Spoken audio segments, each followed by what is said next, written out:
ക്രിസ്തുദേവന്റെ ജന്മദിനത്തോടനുബന്ധിച്ച് ക്രൈസ്തവർ ലോകമെമ്പാടും ക്രിസ്മസ് ആഘോഷിക്കുകയാണ്. ഇതിന്റെ ഭാഗമായി വണ്ടിപ്പെരിയാർ അസംഷൻ ദേവാലയത്തിൽ പാതിരാ കുർബാന നടന്നു. ഇടവക സഹവികാരി ഫാദർ ജോസഫ് ബെഞ്ചമിന്റെ മുഖ്യ കാർമ്മികത്വത്തിൽ ആയിരുന്നു ചടങ്ങുകൾ നടന്നത്.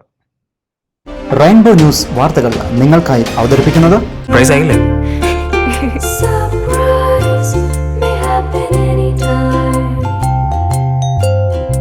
പവിത്ര ഗോൾഡ്, എന്നും സ്വന്തം.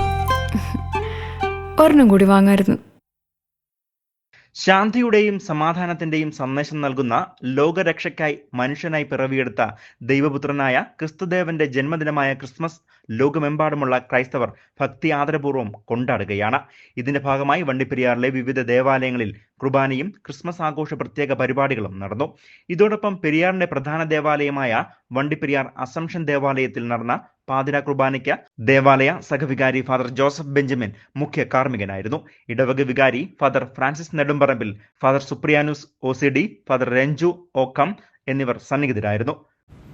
അവനെ പിള്ളക്കച്ച കൊണ്ട് പൊതിഞ്ഞ് പുൽത്തൊട്ടിയിൽ കിടത്തി. കാരണം സത്രത്തിൽ അവർക്ക് സ്ഥലമില്ലായിരുന്നു. ആ പ്രദേശത്തെ വയലുകളിൽ തങ്ങളുടെ ആടുകൾക്ക് രാത്രി കാവലിരിക്കുന്ന ഇടയന്മാരുണ്ടായിരുന്നു. കർത്താവിന്റെ ദൂതൻ അവരുടെ അടുത്തെത്തി.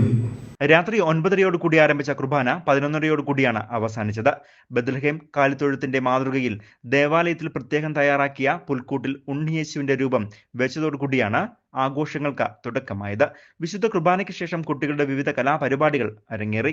ഇടവകയിലെ മുഴുവൻ അംഗങ്ങളും ആഘോഷപൂർവ്വമായ ക്രിസ്മസ് ആഘോഷ പാതിരാ കുർബാനയ്ക്ക് പങ്കെടുക്കുകയും ചെയ്തു.